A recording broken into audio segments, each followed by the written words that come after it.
The Biden administration dodging questions once again from Fox News White House correspondent Peter Doocy, this time on when the president plans to confront Chinese leader Xi Jinping on all of the aggression recently. Watch. China is setting up police stations in the U.S. There's more proof now that they created COVID. There is reason to think that there were more spy balloons than the White House has said. Why is it taking so long for President Biden to call Xi and tell him to cut it out?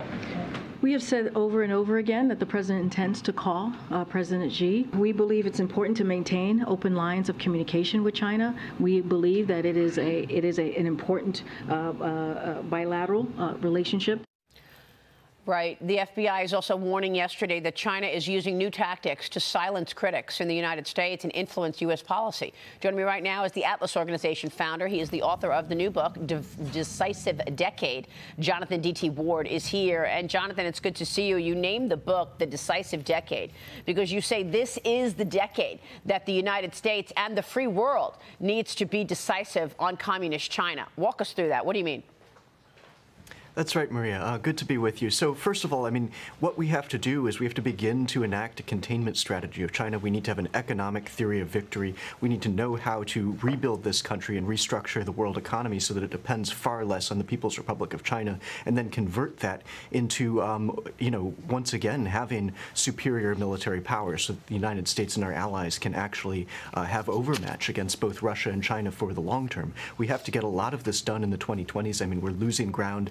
This is the period when many of the Communist Party's own strategies culminate, and they've always had this vision of surpassing the United States, and they realize that a lot of that is in their eyes, meant to take shape by the 2030s. So we have this period in which to get our act together, take the fundamental actions that we need to do, and begin to have an economic strategy that can win and rebuild the deterrent capacity of the entire free world. Right. We're running out of time on that, and this is what counts. We're not doing it, though, Jonathan. We just had a whole segment on the fact that all of this aggression from Communist China has been met with no response from this administration, whether it's the COVID-19 leak, the cover-up around COVID-19, the balloon that was sending data about our military installations back to Beijing in real time, not to mention so much that you document in the book about intellectual property theft, as well as the CCP ramping up its military. What if we don't? What if we don't meet that expectation that you write about in this decade?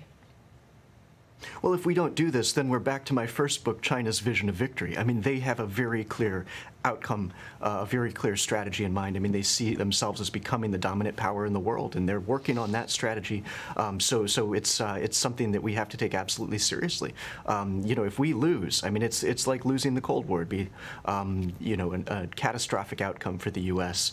So we have to take this seriously as a whole country. I mean, it's not just going to be the government alone. We have to get, I think, as a nation, as citizens, as business leaders, I mean, all the different elements of American power need to come together to deal with a whole of nation strategy towards our primary adversaries. Which is why you mention often corporate America and whether corporate America understands the national security risk. So we're reporting this morning how the FBI is telling us that China is upping its momentum in terms of infiltrating America and the West, silencing critics. Walk us through how they do that. How do they silence critics, Jonathan? Well, sure. So the FBI revelations, I think, have been very important. I mean, this is they're pulling out about 40 different operatives that are trying to put pressure on dissidents in China, and this is very important because we need to be a haven for dissidents that speak against this regime. Really, the free world is the place where people should be able to cross into it and be unafraid of the reach of these regimes. So to see China opening up police stations, not only in the United States but around the world, a human rights group called Safeguard Defenders in Europe reported that there are 100 PRC, CCP police stations around the world that are taking these sorts of actions. And, some of it is just pressure on social media, and they're emulating Russian tactics there. I think from the beginning it's been clear that Russia and China are going to learn from each other when it comes to information operations and activities abroad. But on the other hand, it's actually going after dissidents, and we can't have that on our own soil, and we can't have that on allied soil. I mean, our countries have to be safe for those that are critics of this regime and the other horrific regimes that we're dealing with geopolitically. Yeah, so it's good to see the FBI pull the curtain back a little bit on this, and there's probably much, much more going on. The New York Post this morning report that these police stations are also monitoring a secret U.S. network of police stations, and they're ordered to harass dissidents. They're also ordered to monitor any divisive remarks about Xi Jinping and his resemblance to Winnie the Pooh. Okay, so that's what they're reacting to. What's your take on these leaked Pentagon documents? They reportedly reveal that military assessments claim that the Chinese military could soon deploy a high-altitude spy drone. According to the Washington Post, this drone travels at least 3 times the speed of sound. It could help Beijing target U.S. warships near Taiwan and military bases near Taiwan. It could also allow China to carry out future missile strikes, Jonathan. So clearly, Beijing is increasing its investment and acumen in the military. Well, that's right. I mean, they've transformed the military balance. I mean, their missile forces can range pretty much the entirety of the U.S. presence in the Pacific. You know, their Navy is now the largest in the world.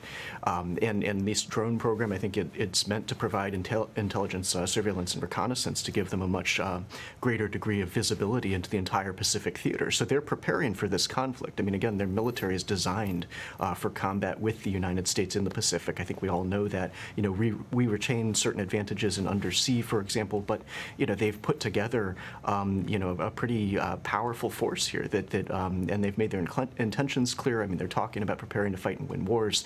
They've made it clear that Taiwan is essential to the great rejuvenation of the Chinese nation. I mean, that has all been sort of stoked even among the public now in China. So the CCP has made clear what it's intending to do, and we're going to have to respond. I mean, we're going to have to absolutely build up our own deterrence posture, engage our allies from Japan to Australia to the Philippines to South Korea, and get ready to provide real deterrence in the Pacific. I mean, they're the ones that are moving full steam ahead on this issue, and I think this needs to be an absolute priority and expressed very clearly to the American people at this point. Corporate America is not going to do anything different until it is the law. Treasury Secretary Janet Yellen will address the U.S.-China relationship later this morning. In her prepared remarks, we've got some of that embargoed. This is what she says. We seek a healthy economic relationship with China, one that fosters growth and innovation in both countries. A growing China that plays by the international rules is good for the United States and the world. Yellen's speech comes as the White House is reportedly preparing to announce a new executive order later this month, limiting U.S. investments in China. That's according to Politico, Jonathan, but I'll believe it when I see it. Because if they were going to do anything on investments, I assume they would have done it already. But what would you like to see in terms of rulemaking out of the White House, an executive order in terms of investing in China?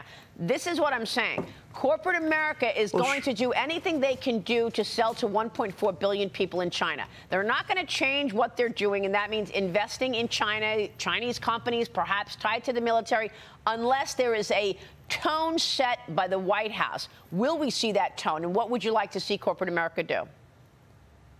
Well, look, I think the executive order apparently is going to be somewhat narrowly focused on the tech sector, which is a good start, but that's just not enough for the U.S.-China competition. I mean, we also need to, I think, scale back and prohibit capital going into China. I mean, we need to get our pension funds out of China. We're pouring hundreds of billions of dollars every year into the rise of our primary adversary. I mean, that needs to change. You know, Treasury could be one of the most powerful departments in a U.S.-China economic competition. So we need to see a clear vision from the U.S. government about the nature of this relationship. I mean, China is not, a growing China that plays fairly is just not what we have. That's not at all where we are. So we need a clear economic strategy from the White House. And I think businesses need to get focused on what China risk really means. I mean, to understand the geopolitics of this, to realize the CCP's intentions means that you're making, I think, very dangerous bets in an adversary market. I mean, there's no question that these are not going to be wise bets in the long run. So even if the White House is not making that clear, I think business executives need to start